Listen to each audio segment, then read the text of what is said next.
kita akan fokus ke Bitcoin. Kita akan kembali lagi ke Bitcoin. Kali ini kita akan menggali lebih dalam terkait transaksi. Jadi mungkin kalau Anda sudah pernah membuat transaksi di Bitcoin, mungkin dengan menggunakan wallet atau mungkin membuat sendiri. Nah, kita akan menggali lebih dalam lagi sebenarnya transaksi di Bitcoin itu seperti apa sih? Satu catatan. Jadi kita tahu sendiri bahwa di dalam Bitcoin itu beberapa tahun belakangan ini banyak perkembangan, di antaranya Segwit, kemudian beberapa model alamat, beberapa model address gitu ya. Ada namanya batch, kemudian BC1. Nah, material yang disampaikan pada modul ini tidak termasuk dari versi-versi atau perkembangan yang terbaru itu ya. Kenapa? Karena masih sangat sedikit toolsnya untuk menguji coba Segwit. Memang untuk teorinya mungkin sudah banyak, tapi untuk toolsnya memang masih terbatas. Jadi kita akan batasi untuk topik Bitcoin transaksi atau transaksi Bitcoin yang tradisional ya, sebelum Segwit. Pertama kita akan kembali dulu memahami lagi kembali ke transaksi Bitcoin sebelum masuk ke advance-nya ya. Kita harus tahu dulu. Mengingat lagi, sebenarnya transaksi Bitcoin itu seperti apa? Atau yang dulu mungkin sudah dibahas, kita bahas ulang sedikit saja. Strukturnya sebuah transaksi Bitcoin, misalnya ada transaksi 0, teks 0 yang ini yang sebelah kiri ya, paling kiri. Itu ada inputnya, kemudian ada outputnya. Nah, di sini inputnya 1, namanya input 0, kemudian outputnya ada 2, output 0 dan output 1. Nah, kemudian kalau kita lihat di transaksi 1, teks 1 ini ada input 0. Nah, input 0 ini asalnya dari mana? Dari transaksi sebelumnya. Misalnya ini dimiliki oleh satu orang atau satu wallet. Jadi ketika seseorang membuat transaksi, misalnya melakukan pembayaran pada waktu beli kopi, dia melakukan pembayaran sebanyak 50.000 satoshi kepada warung kopi. Kemudian uangnya adalah 100.000 satoshi. Dia dapat kembalian 50.000 satoshi, dia bayar 40.000 satoshi, sisanya adalah fee, biaya. Nah, kemudian si tukang atau warung kopi tadi itu kan punya 40.000 dari pembayaran tadi. Jadi ketika dia membuat transaksi, itu mereferensi, inputnya adalah referensi dari transaksi yang tadi, transaksi pembayaran kopi tadi. Jadi ini harus ada transaksi sebelumnya. Sama seperti kalau kita menerima uang kertas atau uang koin, itu kan ada transaksi sebelumnya. Kita harus menerima uang tersebut dari orang lain, tidak mencetak sendiri. Jadi artinya ada histori pembayaran atau histori transaksi yang sudah terjadi sebelumnya. Gitu kalau di Bitcoin, sama seperti pembayaran uang kertas atau uang koin gitu. Nah, kemudian kalau kita lihat juga di transaksi TX0 itu ada uang kembaliannya. Nah, ini sebenarnya ini kembali ke wallet asal, bisa jadi. Atau bisa juga ini adalah wallet asal, itu sebenarnya tidak ada aturan khusus mana yang harus jadi kembalian, tidak ada sebenarnya. Kemudian ini transaksi akan terus berulang. Jadi input itu berasal dari output sebelumnya, kemudian output nanti akan diferensi oleh transaksi setelahnya dan lain sebagainya. Ini sebenarnya membentuk historis gitu. Jadi atau membentuk panah-panah ini ya. Dari sini kita bisa melacak dari mana asal transaksi atau dari mana koin yang kita terima. Nah, ini bisa dipakai untuk melakukan pelacakan transaksi, terutama transaksi-transaksi ilegal atau transaksi mencurigakan. Dan jadi bisa terlihat dari struktur seperti ini gitu ya. Nah, input ini sebenarnya adalah answer atau jawaban dari puzzle. Jadi output ini adalah puzzle-nya atau pertanyaannya. Nanti akan kita bahas lebih lanjut kalau belum ngerti itu pertanyaan apa sih. Nah, itu akan kita bahas lebih lanjut di modul kali ini. Kemudian ada input, kemudian ada output. Jadi kalau input itu adalah jawaban, output adalah puzzle. Jadi ini adalah pertanyaan, ini jawabannya. Kalau jawabannya tepat, artinya si transaksi ini berhak melakukan atau berhak menghabiskan uang ini atau berhak membelanjakan uang yang ada di dalam output 0 seperti itu. Transaksi standar biasanya setidaknya ada satu input, satu output. Itu transaksi yang normal yang dibuat oleh wallet-wallet biasa ya. Nah, tapi juga ada transaksi yang tidak normal. Misalnya apa? Misalnya ketika ada namanya transaksi Coinbase. Itu transaksi yang dipakai oleh miner untuk mengumpulkan fee juga untuk menerima income atau menerima reward dari sebuah blok. Nah, itu sebenarnya tidak ada inputnya. Jadi langsung. Nah, itu transaksi Coinbase. Tapi umumnya untuk transaksi-transaksi yang dibuat oleh wallet ya ada input minimal 1, ada output minimal 1. Kalau tidak ada outputnya gimana? Kayaknya bisa nanti fee-nya atau koinnya semua diklaim oleh si miner.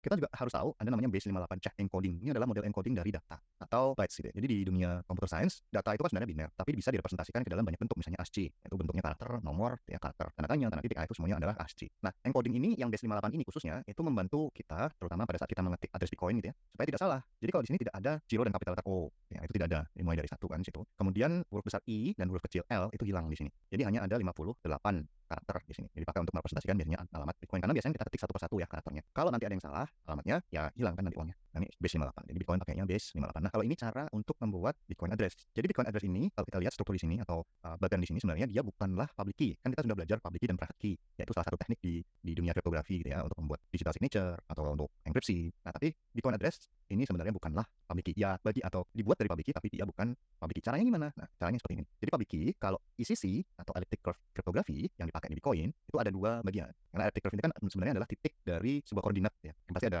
X dan Y-nya ya. Jadi sebuah public key itu sebenarnya adalah koordinat X dan Y. Nah, jadi ada bagian X dan ada bagian Y. Jadi masing-masing adalah 32 byte. Kemudian ada flag di sini. Itu 1 byte flag. Ini untuk menandakan apakah alamat ini kompres atau unkompres. Nah, kita ambil saja contoh unkompres. Jadi X04. Setelah itu diapakan? Nah, setelah itu di hash. Jadi alamat Bitcoin itu adalah hash dari public key. Gitu ya. Tidak serta-merta public key tapi di hash dari public key. Jadi dua komponen ini di hash dulu pakai SHA-256, kemudian di hash lagi pakai wrap MD160. Ini namanya tekniknya namanya wrap MD160. Dapatlah data atau nilai hash sepanjang 20 byte. Nah, 20 byte ini ditambahkan network ID. Kalau mainnet itu X00, testnet itu X6F, kemudian ada juga namecoin X34. Nah, ini seperti network ID-nya yang ada di Ethereum ya, tapi ini berbeda. Nah, kemudian setelah didapatkan 20 byte, ini sebenarnya address-nya. Tapi untuk menambahkan checksum, ada namanya checksum. Checksum itu untuk mengecek apakah datanya benar atau salah. Dari public key, ada checksum-nya ini dipakai untuk mengecek apakah public key-nya ini benar address-nya ini atau pakai checksum. Caranya checksum gimana? Ini double SHA dulu. SHA-256 atas 21 byte ini dapatlah 32 byte. Karena kalau SHA-256 kan 32 byte, sementara wrap MD itu 20 byte. Dan dapatlah 32 byte. Jadi 4 byte pertama dari dari 32 byte ini itu akan jadi checksum di sini. Kemudian setelah 20 byte yang tadi, 1 byte network ID plus 4 byte dari checksum itu digabung jadilah alamat Bitcoin. Nah, sebenarnya dari sini ke sini itu pakai base 58. Jadi dari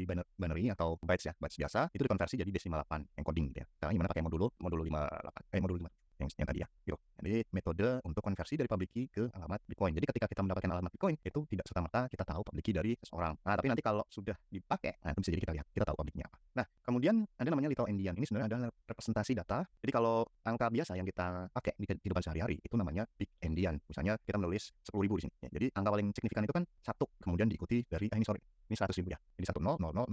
Jadi signifikannya yang paling signifikan adalah yang paling kiri. Nah, tapi kalau little endian itu dibalik dan dikelompokkan dulu jadi 000010, bukan 000001 tapi 00010. Nah, jadi kalau kita punya big endian seperti ini, kalau dikonversi jadi little endian adalah OD, OC, OB, dan OA. Jadi kalau di Bitcoin itu pakainya little endian. Kenapa? Karena menurut banyak orang itu Satoshi pakai little endian untuk optimasi prosesor dan jaringan internet. Tapi ya jadinya agak susah dipaham karena tidak lazim dipakai di kehidupan sehari-hari.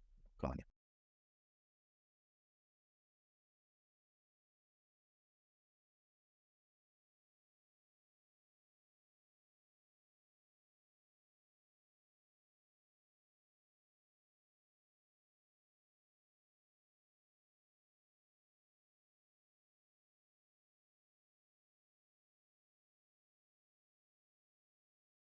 Atau Bitcoin script. Jadi mungkin tidak banyak yang tahu bahwa di Bitcoin itu kita bisa melakukan programming meskipun tidak sekompleks apa yang ada dalam Ethereum ya. Jadi kalau di Bitcoin itu pemrogramannya mirip namanya pemrograman fork. Jadi ini pakai stack base ya dan stacknya cukup terbatas ya. Kemudian konten-kontennya atau outputs-nya juga terbatas. Nah, jadi ada dua bagian. Ada namanya script sig, ini di transaction in atau text in ya, yang tadi di kotak yang atas. Kemudian ada namanya text out atau script key. Jadi ada script sig. Nah, kalau script sig berarti isinya adalah diantaranya signature. Script key ya diantaranya ada public key-nya gitu. Ini sebenarnya nama aja. Tapi isinya bisa macam-macam sebenarnya, tidak hanya signature, tapi bisa macam-macam. Script key demikian juga isinya kode, isinya public, macam-macam public key gitu maksudnya. Dia juga tidak Turing complete, artinya kita bisa melakukan iterasi kalau nggak salah, tetapi iterasinya terbatas, tidak terbatas. Misalnya pakai while atau misalnya iterasi berkali-kali, pakai for di Ethereum ya, itu tidak bisa. Tapi kalau misalnya kita pakai if then itu bisa menambah operasi penambahan. Kalau perkalian nanti kita lihat ya ada atau tidak. Jadi kalau di stacknya nanti pakainya LIFO, metodenya LIFO atau last in first out. Ini seperti kalau kita menumpuk menumpuk buku di dalam sebuah box. Jadi buku yang paling bawah itu biasanya dimasukkan pertama kali, kemudian buku yang diambil nanti yang paling atas duluan. Last in first out. Nah, kalau ada yang mau tahu outputs-nya itu sumbernya di sini yang paling lengkap deh. n.bitcoin.it/wiki/script. Nanti akan kita tampilkan juga sebagai referensi ya, outputs apa saja yang saat ini tersedia. Nah, outputs-nya ini kadang-kadang dibuang, kadang-kadang ditambahkan, kadang-kadang dimodifikasi. Jadi ini outputs yang terbaru, yang baru diambil kemarin, tapi bisa jadi besok-besok sudah tidak berlaku atau kadang-kadang hilang dari peredaran. Nah, ini contohnya. Kok ada konstan. Jadi kalau 0 itu pakainya op0 atau op false. Jadi kalau false itu sama dengan 0. Sama juga dengan op1 dan op true. Itu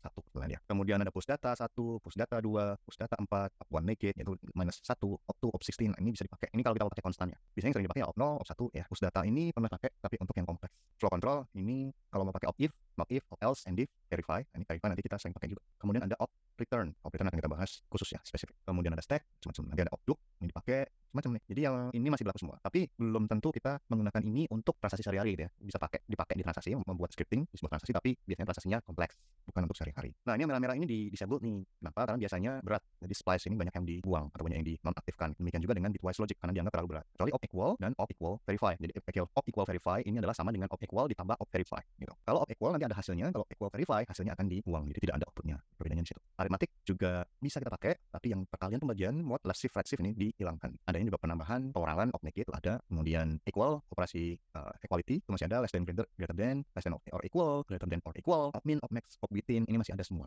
Kecuali yang operasi berat-berat seperti perkalian dan pembagian itu sudah hilang dari Bitcoin. Jadi memang sangat terbatas. Nah, kalau terkait dengan kripto ada MD160, ada SHA-256, ada hash 160. Jadi kalau hash itu sedikit berbeda dengan MD 160. Hash 160 itu adalah SHA-256 diikuti dengan MD 160 gitu. Kalau hash 256 ini sama dengan double SHA-256. Kemudian check sig itu adalah pengecekan signature. Nanti hasilnya adalah true atau false. Nah, check sig verify itu hasilnya dibuang. Check sig dan verify-nya akan membuang hasil. Kalau mau multi signature pakai op check multi sig, ada true false. Demikian juga dengan check multi sig verify. Nanti op verify-nya akan membuang hasil. Jadi hasilnya adalah kosong. Itu yang opcodes yang penting. Log time nanti akan kita bahas lebih lanjut dengan check log time verify dan check sequence verify. Ini CLTV, ini CSV, check sequence verify. Jadi dulunya opnop 2, jadi opcode 177 ini di repurpose dari opnop 2 jadi op CLTV, sementara opcode nomor 178 itu di repurpose jadi op CSV. Nanti akan kita bahas yang CLTV dan CSV ini. Ada pseudo words seperti hash dan opak key, ada invalid opcode ini jarang dipakai. Reserve words juga tidak dipakai. Jarang.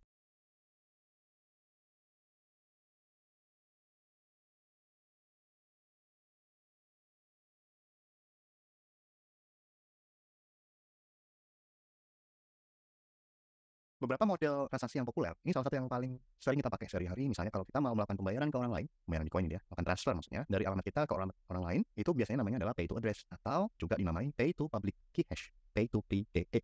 Kan tadi sudah saya sampaikan ada dua komponen namanya script SYC dan script PubKey. Kalau pay to address itu script PubKey-nya ini, PubKey-nya opcode-nya adalah opdup, ophash 160, kemudian ini adalah PubKey hash-nya, okay. Kemudian op equal verify dan op check SYC. Kemudian script SYC-nya kayak gimana? Ini menggunakan signature plus public key. Itu nanti kita akan lihat evaluasinya. Jadi opcodes yang dipakai tadi, yang pertama opdup yaitu menduplicate top item on the stack. Jadi item yang paling atas itu diduplikat atau digandakan. Kemudian ophash 160 itu adalah FlatMD dari SHA-256 atas sebuah item atau top item. Kemudian op equal verify itu adalah equality check kemudian verify. Jadi atau op verify gitu ya. Jadi kalau op verify sekali lagi hasilnya adalah dibuang. Kemudian op check SYC. Op check SYC adalah pengecekan digital signature atas public key. Jadi kita harus supply public key-nya, kemudian kita cek signature-nya menggunakan op check SYC. Nah, evaluasinya seperti ini. Jadi kita anggap ini stack-nya kosong. Jadi langkah pertama stack-nya masih kosong, kemudian kita punya script SYC-nya di sebelah sini, script PubKey-nya di sebelah sini. Jadi kita gabung di sini ya. Dapatkan script. Nah, lengkap seperti ini. Jadi deskripsinya, script SYC dan script PubKey digabung. Jadi script SYC dulu, baru script PubKey, jangan kembali. Kalau kembali nanti evaluasinya salah. Nah, konstan dimasukkan dulu ke stack SYC, masukin sini dulu yang paling bawah, PubKey paling atas, PubKey-nya di sini. Kemudian kita masih dapat ini ya, masih punya opcode di sini, masih datanya masih di sini. Kemudian kita eksekusi opdup. Opdup itu apa? Menduplikasi item yang paling atas di sini. Nah, kita punya dua data PubKey yang identik karena kan diduplicate. Jadi ada SYC tadi masih ada paling bawah, kemudian PubKey dapatlah PubKey juga karena habis diduplikasi di sini. Ya. Jadi kita punya 3 item di stack. Nah, kita juga masih punya script di sini. Kemudian kita eksekusi op hash 160. Jadi kita melakukan operasi hash 160 terhadap data yang paling atas. Jadi ini dikonversi jadi hash-nya. Jadi di hash 160 yaitu RMD dari SHA-256 ya, hash 160 itu. Kemudian setelah itu apa? Setelah itu kita punya public key hash gitu. Nah, ini disupply ya, data dari script PubKey-nya. Ini dimasukkan ke dalam stack di sini. Jadi di dalam stack sekarang kita punya 4 item yaitu SYC, PubKey hash, dan PubKey hash. Kemudian kita punya opcode berikutnya adalah equal verify. Ini adalah pengecekan apakah dua item paling atas itu identik dan verify. Pertama cek dulu identik atau tidak, ya. Kemudian verify apakah dia yes, true atau false. Kalau true datanya dibuang. Jadi dua item dalam stack yang paling atas itu hilang di langkah berikutnya. Jadi tadinya kita punya 4 item, sekarang tinggal 2. Ya. Nah, kemudian kita lakukan lagi apa? Op check SYC, ngecek signature. Op check SYC itu kita harus punya signature dan kita harus punya public key-nya di situ. Nah, jadi kita cek tanda tangan digitalnya apakah true atau false. Ingat bahwa di sini tidak ada op verify-nya gitu ya. Artinya hasilnya akan jadi true. Di dalam evaluasi sebuah script Bitcoin itu harus menghasilkan nilai true supaya transaksinya benar, supaya transaksinya berhasil. Kalau kita pakai object SYC verify di sini atau object SYC dan op verify di sini, ini hasilnya akan kosong stacknya. Kalau stacknya kosong gagal, jadi transaksinya tidak berhasil atau false ya, kosong tidak berhasil, tidak akan dikonfirmasi ke dalam sebuah blok. Jadi syarat dari sebuah transaksi adalah nanti pada saat evaluasi stacknya harus menghasilkan nilai 1, itu baru berhasil, baru dianggap berhasil.